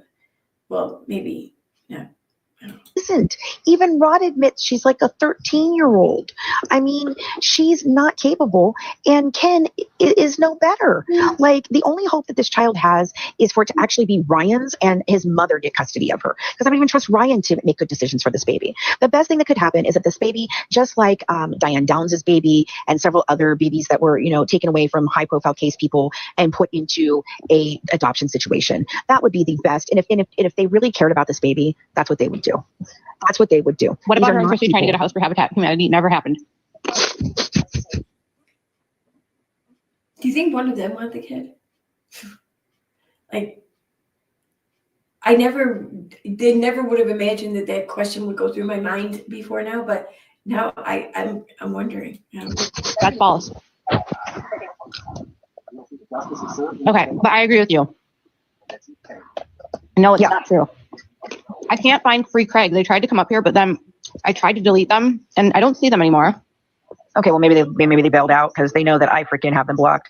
Oh, yeah. So, I mean, they've been harassing my husband for a while. It's just so ridiculous. Unblock Aubrey is another one. These people, what is wrong with you people? Like, seriously, it's just Vicky.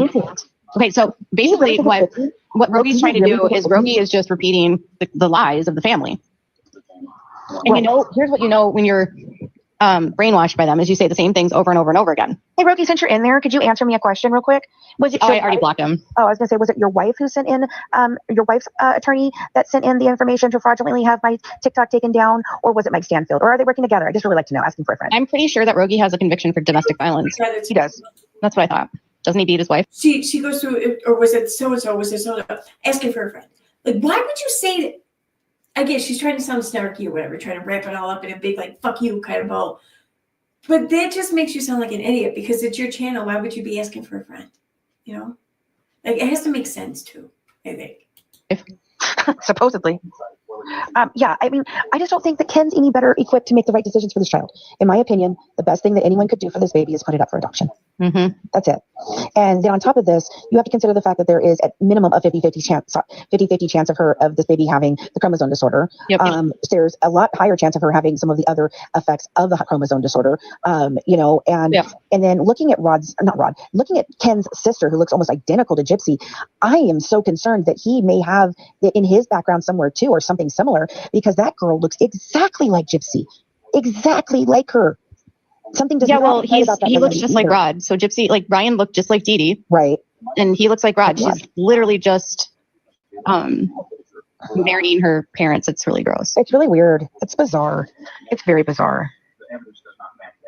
Yeah. So, yeah, once people put the photo of Dee Dee and Gypsy and next to Ryan and Gypsy, and it's like almost the same angle, I can't stop seeing Dee Dee and him now. Yeah, I can't either. It was uncanny to me, and yeah, I thought Nina was absolutely ridiculous I remember that. Oh God. for the whole family tree bill shit that she pulled. Yeah, she tried to say that they were related. When people say that Nina never gets anything wrong, I'm like, I could list like 12 things she said that aren't right. Oh yeah, go on. Like now she's trying to say that Rod isn't Gypsy's dad, which is absolutely false. They've tried that for forever and ever and ever been. And like they're obsessed with Steve Wood, who isn't real and doesn't exist. I don't think that guy's real. I do believe that Ken bats for both teams, though. I do believe that. Well, I mean, it was the rumor that was going around, and Christy even told me it was what was the reasoning for it in the first place, is that he was batting for another team, like back in the day when they first broke up. That's why they broke up. That's what I'm to understand. I mean, but I don't know. She also Raina wanted a gay son so damn bad she tried to freaking bully it into her children, so much so that she admits that they have PTSD from it. So there's that. What, Raina? Yeah, you didn't know that Raina wanted a gay son so damn bad that she used to like torture her sons and asking them over and over again if they're gay, if that's okay, that they could come out to her, that she just really I heard her say that son. on Morbid's Live. Yes. And I also heard her basically say that the only reason that Ken is with Gypsy is for the baby. Yeah. Okay, I've said that about my kids. Okay. And not really, not to that extent. I just let them, I told other people for the most part that I kind of wished for my sons to be gay. Because, when you think about it, like, I don't want my sons to ever leave me, and I feel like just gay men are closer to their mothers than straight men are. So I wanted my sons to be gay, but I never asked them about it over and over again. I just maybe once or twice in real life. And I made it know, like, hey, it's okay if you are. You can tell me. It's okay. But no one needs a winner. So, yeah. Oh, well.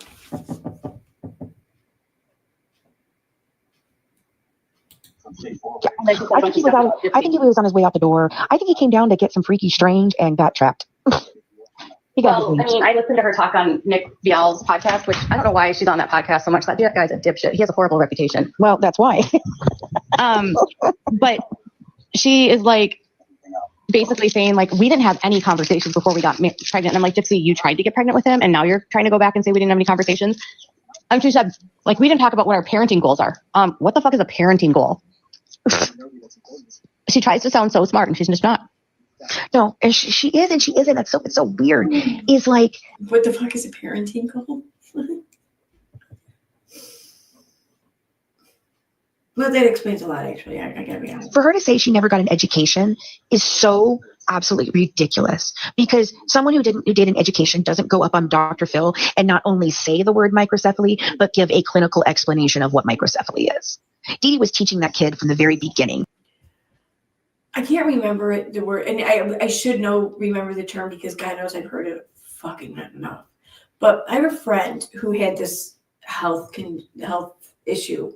She was hospitalized for like a long time, like weeks, and but she's fine now or whatever. But she says she's very proud of herself for having learned the term for what it's called, and she says it with like almost like a rhythm now.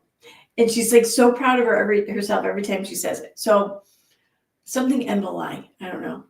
But anyway, so it would make sense that Gypsy, when talking about her own health ailments, would be able to pronounce the fucking words. People know what's going on with them. So to sit there and say, oh, you are such a poser, you're just trying to act smart by talking about the thing that you have going on with yourself. How no one believes that you actually learned about it, or, come on.